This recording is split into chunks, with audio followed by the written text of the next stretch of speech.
Kerja sama dan gotong royong dalam kehidupan bermasyarakat. Hakikat kerjasama dalam kehidupan bermasyarakat.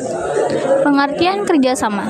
Dalam Kamus Bahasa Indonesia, kerjasama berarti kegiatan atau usaha yang dilakukan oleh beberapa orang atau lembaga, pemerintah, dan sebagainya untuk mencapai tujuan bersama. Negara Indonesia terbentuk karena rakyat mau dan bersedia bekerja sama dan bersatu. Kesadaran ini didasarkan pada perasaan senasib dan sepenanggungan sebagai individu yang menderita akibat dijajah bangsa Eropa. Penderitaan inilah yang kemudian menimbulkan kerjasama dan persatuan rakyat Indonesia di seluruh daerah dengan berbagai latar belakang, budaya, ras, suku, dan agama untuk melawan dan mengusir penjajah dari tanah. Persatuan rakyat Indonesia ini didorong oleh keinginan mencapai kehidupan yang bebas dalam wadah negara yang merdeka dan berdaulat. Semangat perjuangan rakyat Indonesia untuk merebut dan mempertahankan kemerdekaan mendorong tiap warga negara untuk melakukan kerjasama di berbagai bidang kehidupan.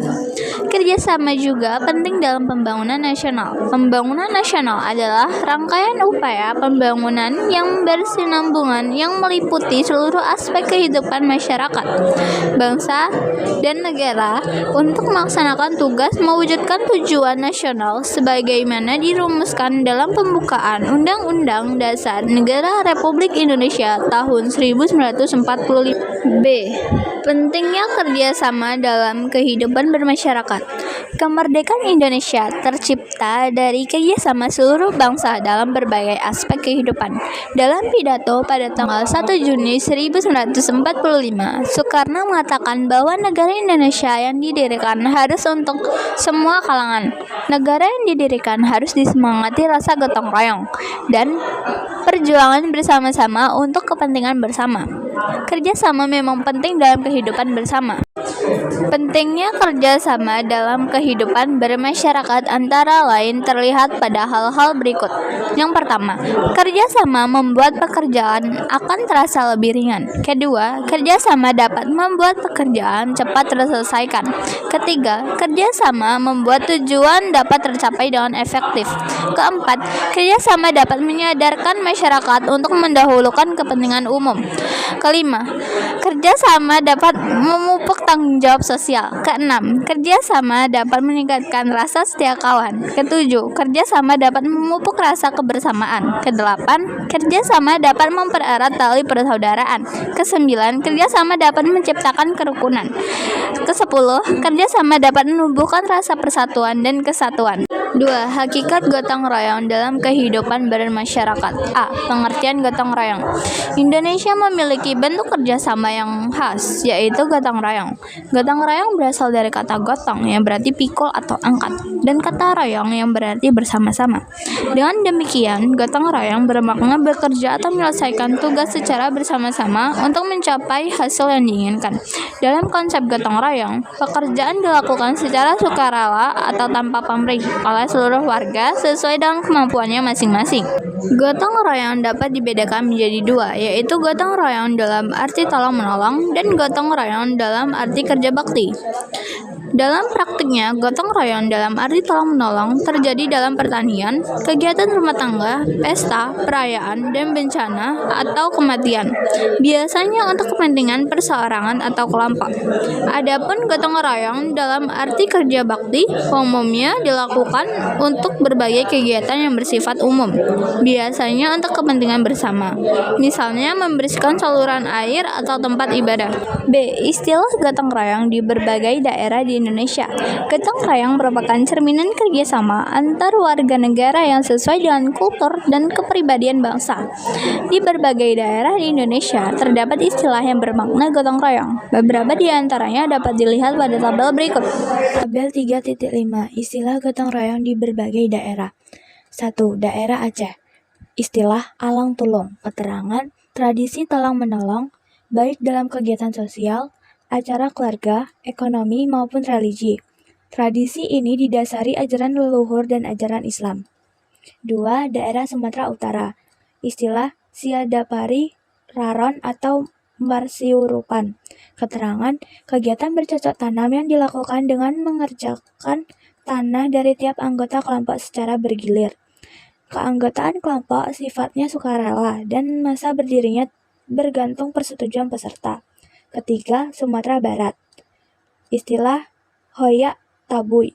Keterangan, kerjasama masyarakat di acara ritual tolak bala untuk membawa dan mengayak tabui pasa dan tabui subarang menjelang matahari terbenam. 4. Daerah Riau. Istilah Batobo. Keterangan gotong royong yang bisa dilakukan berkelompok untuk mengerjakan sawah atau ladang seseorang sehingga lebih mudah dan lebih cepat selesai. 5. Daerah Kepulauan Riau. Istilah Beganjal. Keterangan gotong royong dalam upacara adat pernikahan. Contohnya dalam hal mengambil kayu untuk membangun bangsal atau rumah perlengkapan dan masak, meminjam barang pecah belah, dan mengupas kelapa. 6. Daerah Jambi. Istilah pelarian.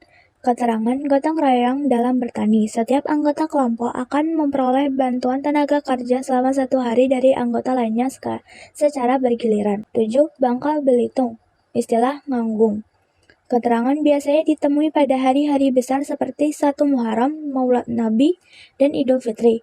Masyarakat setempat berbondong-bondong membawakan hidangan makanan dari rumahnya dan dikumpulkan ke masjid untuk dimakan bersama-sama sebagai sarana berbagi. 8. Daerah Lampung. Istilah Sakai Sambayan. Keterangan sikap toleransi saling membantu satu sama lain dari masyarakat Lampung. 9. Daerah Jawa Barat. Istilah Sabilulungan. Keterangan merupakan tradisi gotong royong, misalnya membantu pembangunan rumah salah satu anggota masyarakat tanpa memungut bayaran. 10. Daerah Yogyakarta. Istilah gugur gunung. Keterangan kerja sosial yang dilakukan bersama-sama untuk menyelesaikan pekerjaan berat tanpa mengharap imbalan. 11. Daerah Jawa Timur. Istilah Song Osong Lomhung. Keterangan istilah untuk banyak orang yang melakukan satu pekerjaan di lingkungan masyarakat Madura. 12. Daerah Bali. Ngayah. Keterangan pekerjaan sukarela untuk kebaikan bersama, misalnya kerja bakti untuk berbagi ritual keagamaan atau adat kemasyarakatan. 13. Daerah Nusa Tenggara Timur. Istilah Pawonda. Keterangan kerjasama yang melibatkan sekelompok orang, misalnya untuk membangun sebuah rumah. 14. Daerah Kalimantan Selatan. Istilah Nyempolo. Keterangan kerjasama menebas belantara semak belukar dengan tujuan membersihkan area perladangan dari tumbuhan. 15. Daerah Kalimantan Timur. Istilah Paleo. Keterangan kerjasama membersihkan sawah sebelum ditanami dan menanam padi. 16. Daerah Sulawesi Utara. Istilah Mapalus. Keterangan kerjasama saling menolong secara aktif dalam mencapai tujuan bersama. Misalnya pembuatan rumah, berkebun, dan bertani. 17. Sulawesi Selatan. Istilah Amosi. Keterangan kerjasama memberi penetapan dan pusat pada pertengahan perahu yang dilanjutkan dengan menarik perahu tersebut ke laut. 18. Gorontalo. Istilah Hileia. Keterangan tolong menolong apabila ada kedukaan. Para tetangga datang membawa isi dapurnya dan memasak di rumah orang yang berduka. C. Faktor pendorong dan penghambat gotong royong. Ada beberapa faktor pendorong dan penghambat gotong royong. Faktor-faktor pendorong gotong royong antara lain sebagai berikut. 1. Agar dapat bertahan hidup, manusia perlu menjaga hubungan baik dengan sesamanya. 2. Dalam diri manusia ada kesadaran untuk saling membantu dan mengutamakan kepentingan bersama. 3. Manusia memiliki kecenderungan berkelompok. 4. Manusia memiliki kecenderungan untuk mencapai kesejahteraan.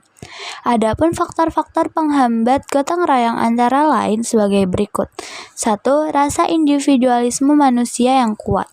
2. Adanya perbedaan pendapat. 3. Lebih mementingkan kepentingan diri sendiri daripada kepentingan umum. 4. Rasa percaya diri yang kurang. 3. Bentuk kerjasama dan gotong royong dalam kehidupan bermasyarakat. A. Bentuk-bentuk kerjasama dalam masyarakat Indonesia. Bentuk-bentuk kerjasama dalam berbagai bidang kehidupan di masyarakat, antara lain sebagai berikut. 1. Kerjasama dalam kehidupan sosial politik. Dalam kehidupan sosial politik, kerjasama dapat dilihat dalam musyawarah, Di dalam musyawarah, kerjasama yang terjadi adalah kerjasama untuk mencapai kesepakatan. Bagi bangsa Indonesia, musyawarah sangat dijunjung tinggi. Hal ini terlihat dalam sila keempat Pancasila yang berbunyi, kerakyatan yang dipimpin oleh hikmat kebijaksanaan dalam permusyawaratan dan perwakilan. Penjelasan makna sila tersebut adalah sebagai berikut. Perusahaan tertinggi berada di tangan rakyat. Dengan ini, rakyat berdaulat. Hal ini tertuju dalam sistem demokrasi. Kerakyatan timbul karena adanya kesadaran bahwa manusia mempunyai harkat dan martabat yang sama sebagai makhluk Tuhan yang Maha Esa. Itulah sebabnya manusia menghendaki adanya perlakuan yang sama sesuai dengan kedudukannya. 2. Hikmat dapat diartikan sebagai suatu kebenaran yang mengandung manfaat bagi kepentingan umum. Kebijaksanaan adalah dorongan kehendak yang tertuju pada kebaikan yang rasional dan manusiawi. Kebaikan itu yang dijiwai oleh sikap yang adil dan beradab sesuai ajaran agama, atau kerakyatan yang dijiwai oleh ketuhanan yang Maha Esa, dan nilai-nilai kemanusiaan serta nilai-nilai persatuan. 3. Permusyawaratan mengacu pada suatu tata cara khas kepribadian Indonesia untuk merumuskan atau memutuskan sesuatu hal berdasarkan kehendak rakyat hingga mencapai keputusan yang berdasarkan kebulatan pendapat atau mufakat. 4. Perwakilan mengacu pada suatu tata cara atau prosedur yang mengusahakan turut sertanya rakyat mengambil bagian dalam kehidupan bernegara. Bersama untuk Salah satunya dilakukan dengan melalui badan-badan perwakilan. Kerjasama dalam kehidupan sosial politik antara lain dapat kita wujudkan dengan melaksanakan hal berikut. Pajak A. adalah kontribusi Mengutamakan wajib kepada kepentingan negara dan terutang masyarakat. B. oleh Tidak orang pribadi memaksakan atau badan kehendak yang kepada bersifat orang lain. memaksa C. berdasarkan undang-undang. Mengutamakan musyawarah Dengan ketika tidak mengambil ada besar yang keputusan bersumber secara utama dengan dari bersama. penerimaan D. untuk keperluan Musyawarah untuk negara mencapai bagi mufakat NRI diikuti tahun oleh 1945 semangat terkait kekeluargaan. bahwa pajak E. dan Menerima dan melaksanakan hasil berhak keputusan memaksa musyawarah menjadi dengan keperluan negara itikat baik dan diatur rasa dengan tanggung jawab. undang-undang. F. Musyawarah dilakukan dengan akal sehat dan sesuai dengan hati nurani yang luhur. G. Keputusan yang diambil harus dapat dipertanggungjawabkan secara moral kepada Tuhan Yang Maha Esa, menjunjung tinggi harkat dan martabat manusia, serta nilai-nilai kebenaran dan keadilan. 2. Kerjasama dalam kehidupan ekonomi.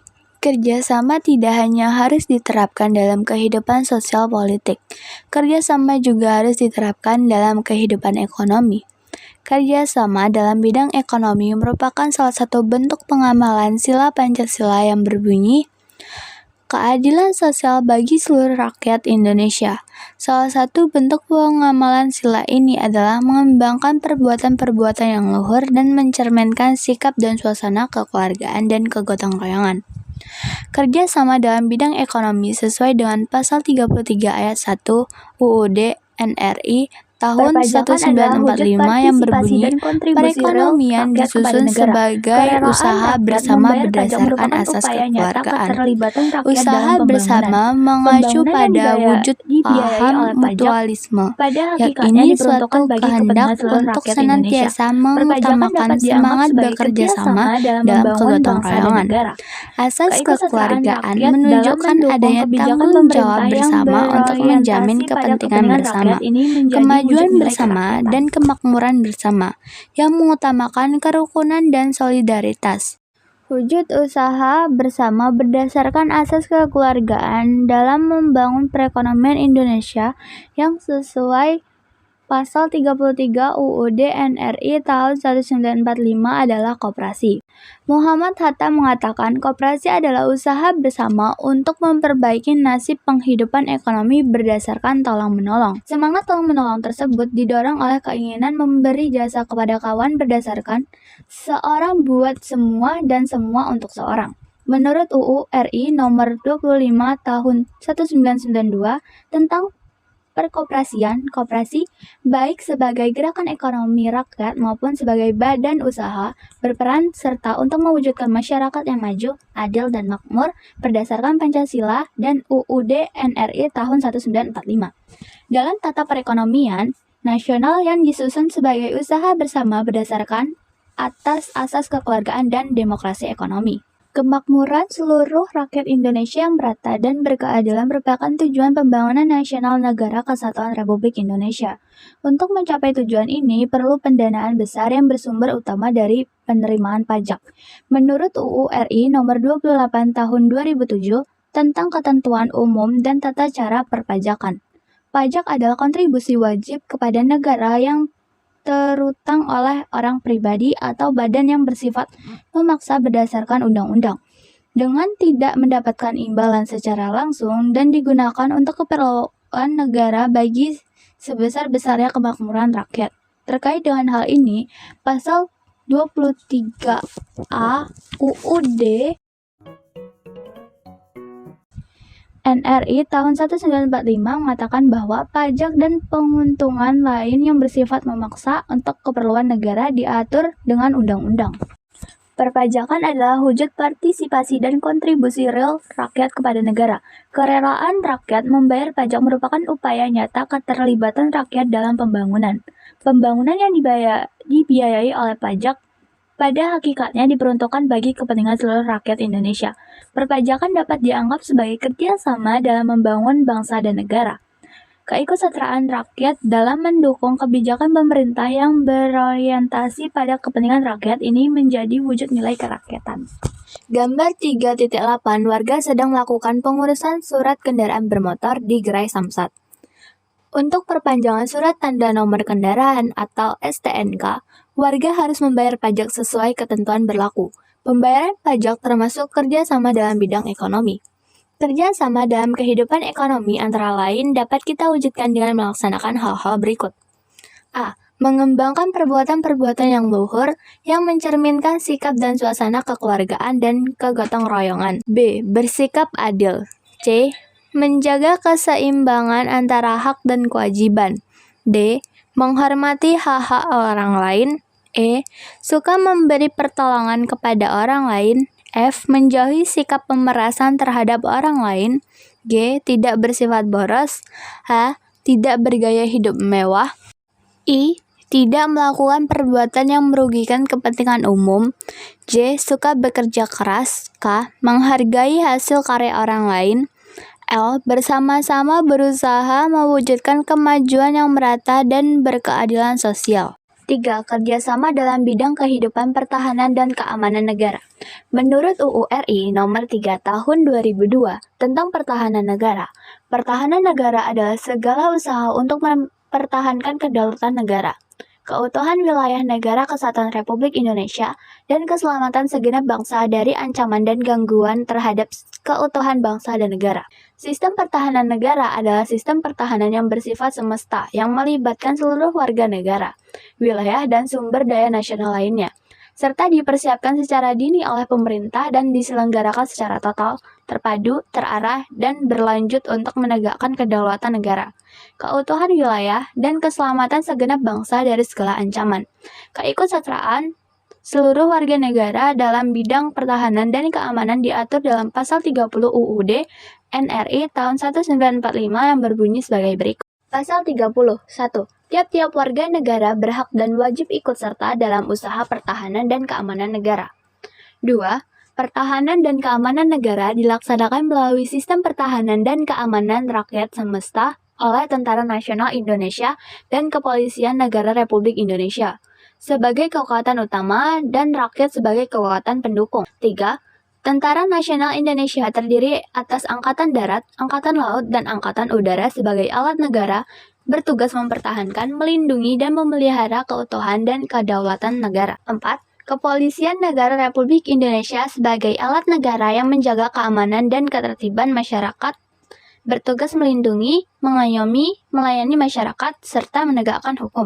5. Susunan dan kedudukan Tentara Nasional Indonesia, Kepolisian Negara Republik Indonesia, hubungan dan kewenangan Tentara Nasional Indonesia dan Kepolisian Negara Republik Indonesia di dalam menjalankan tugasnya, syarat-syarat keikutsertaan warga negara dalam usaha pertahanan dan keamanan diatur dengan undang-undang. sebagaimana disebut dalam penjelasan atas UU RI Nomor 3 Tahun 2002 tentang Pertahanan Negara. Upaya bela negara adalah sikap dan perilaku warga negara yang dijiwai oleh kecintaannya kepada Negara Kesatuan Republik Indonesia yang berdasarkan Pancasila dan UUD NRI tahun 1945 dalam menjamin kelangsungan hidup bangsa dan negara. Upaya bela negara selain sebagai kewajiban dasar manusia, juga merupakan kehormatan bagi setiap warga negara yang dilaksanakan dengan penuh kesadaran, tanggung jawab, dan rela berkorban dalam pengabdian kepada negara dan bangsa. Keikutsertaan warga negara dalam upaya bela negara. Sebagaimana disebutkan dalam pasal 9 ayat 2 UU RI Nomor 3 Tahun 2002 tentang Pertahanan Negara diselenggarakan melalui hal-hal berikut. A. Pendidikan kewarganegaraan. B. Pelatihan dasar kemiliteran secara wajib. C. Pengabdian sebagai prajurit Tentara Nasional Indonesia secara sukarela atau secara wajib. D. Pengabdian sesuai dengan profesi. Gambar 3.9. Dua orang prajurit TNI Angkatan Udara di depan pesawat tempur. Berdasarkan UU RI Nomor 3 Tahun 2002, salah satu cara keikutsertaan warga dalam upaya bela negara adalah mengabdi sebagai prajurit TNI. Dari uraian tersebut, tampak bahwa dalam bidang kehidupan pertahanan dan keamanan negara, kerjasama antar warga negara adalah hal penting. Tentu saja dalam kerjasama ini kita harus dapat memperlihatkan nilai-nilai serta cinta pada tanah air, memiliki kesadaran berbangsa dan bernegara, yakni pada Pancasila sebagai ideologi negara, dan rela berkorban untuk bangsa dan negara, serta memiliki kesiapan psikis dan fisik untuk bela negara. 4. Kerjasama antar umat beragama. Bangsa Indonesia merupakan masyarakat yang majemuk. Kemajemukan itu tidak hanya dapat dilihat dari banyaknya etnis, suku, bahasa, budaya, dan adat istiadat. Kemajemukan itu juga dapat dilihat dari beraneka ragamnya agama. Kemajemukan ini dapat terjadi karena negara menjamin hak kebebasan penduduk untuk memeluk agama dan beribadah menurut agama yang dianut. Hal ini dapat dilihat dalam pasal 28E ayat 1 dan 2 serta pasal 29 ayat 2 UUD NRI tahun 1945. Pasal 28E ayat 1 UUD NRI tahun 1945 mengatakan bahwa setiap orang bebas memeluk agama dan beribadah menurut agamanya.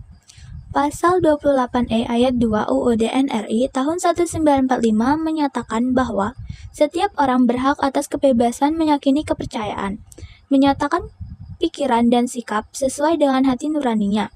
Sementara itu, pasal 29 ayat 2 UUD NRI tahun 1994 menyatakan bahwa negara menjamin kemerdekaan tiap-tiap penduduk untuk memeluk agamanya masing-masing dan untuk beribadah menurut agamanya dan kepercayaannya itu. Kebebasan beragama dan berkeyakinan adalah salah satu hak asasi yang paling mendasar yang dimiliki oleh setiap manusia tanpa terkecuali. Kemajemukan hendaknya dilihat sebagai sesuatu yang dapat memperkaya persatuan. Hal ini dapat terjadi jika kita menjunjung tinggi kerukunan. Menurut Kamus Besar Bahasa Indonesia, kerukunan berarti baik dan damai, tidak bertengkar atau tentang pertalian, persahabatan, dan sebagainya. Bersatu hati dan bersepakat. Kerukunan sering diartikan sebagai kondisi hidup dan kehidupan yang mencerminkan suasana damai, tertib, tentram, sejahtera, hormat menghormati, saling menghargai, tenggang rasa, gotong royong sesuai dengan ajaran agama dan kepribadian Pancasila. Sementara itu, Pasal 1 Angka 1, Peraturan bersama Menteri Agama dan Menteri Dalam Negeri Nomor 8 dan 9 Tahun 2006 tentang pedoman pelaksanaan tugas Kepala Daerah atau Wakil Kepala Daerah dalam pemeliharaan kerukunan umat beragama, pemberdayaan forum kerukunan umat beragama dan pendirian rumah ibadah menyatakan bahwa kerukunan umat beragama adalah keadaan hubungan sesama umat beragama yang dilandasi toleransi, saling pengertian, saling menghormati, menghargai kesejahteraan dalam pengamalan ajaran agamanya, dan kerjasama dalam kehidupan bermasyarakat, berbangsa dan bernegara di dalam Negara Kesatuan Republik Indonesia berdasarkan Pancasila dan UUD NRI tahun 1945. Tampak bahwa kerukunan penting dalam kerjasama antar umat beragama. Kerjasama antar umat beragama antara lain dapat dilakukan dengan menanggulangi masalah kelaparan, kebodohan, keterbelakangan, dan kemiskinan di dalam masyarakat. B. Bentuk-bentuk gotong royong dalam masyarakat Indonesia. Gotong royong menjadi cara hidup rakyat Indonesia sejak sebelum kemerdekaan. Inilah bentuk kerjasama khas Indonesia. Kemudian, dalam perkembangan, cara hidup ini dijadikan cara hidup bernegara. Adapun berbagai bentuk gotong royong yang ada dalam masyarakat Indonesia antara lain sebagai berikut. 1. Gotong royong berburu dan mengumpulkan makanan. Bentuk gotong royong ini terjadi ribuan tahun lalu ketika masa berburu hewan liar. Sebelum berburu, masyarakat melakukan musyawarah, menyepakati rencana kerja, dan mempersiapkan alat. Kemudian, mereka pun berburu bersama dan berbagi hasil buruan sama rata. Tradisi dan kebiasaan ini masih berlanjut dan dilestarikan hingga saat ini. Misalnya, melambu pada masyarakat Tolaki, Sulawesi Tenggara, dan Monyilo pada masyarakat suku Panoma di Sulawesi Tengah. Melambu adalah kegiatan gotong royong berburu binatang liar. Sementara itu, Monyilo adalah kegiatan gotong royong untuk menangkap ikan di laut. 2. Gotong royong bercocok tanam. Ketika kehidupan masyarakat mulai berkembang, untuk memenuhi kebutuhan hidupnya, tidak hanya mengandalkan kegiatan berburu, tetapi juga bercocok tanam. Gotong royong dalam bercocok tanam meringankan pekerjaan yang berat jika dilakukan sendiri. Contoh dari gotong royong bercocok tanam adalah bercocok tanam padi di Jawa Tengah, Pelandang berpindah suku Tolaki, dan Sintowo Nosiolapale di Sulawesi Tengah. Bercocok tanam padi di Jawa Tengah dilakukan oleh para petani yang sawahnya berdekatan. Mereka mencangkul, membajak, dan melakukan berbagai pekerjaan lainnya yang berhubungan dengan pertanian.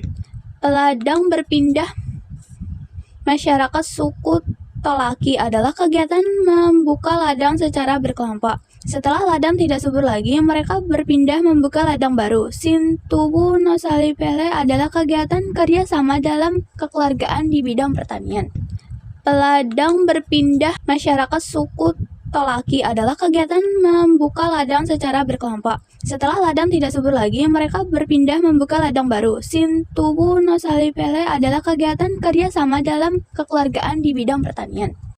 3. Gotong royong membangun rumah. Dalam perkembangan peradaban manusia, rumah menjadi sebuah kebutuhan yang penting. Gotong royong pun menjadi cara yang tepat dalam pembangunan rumah.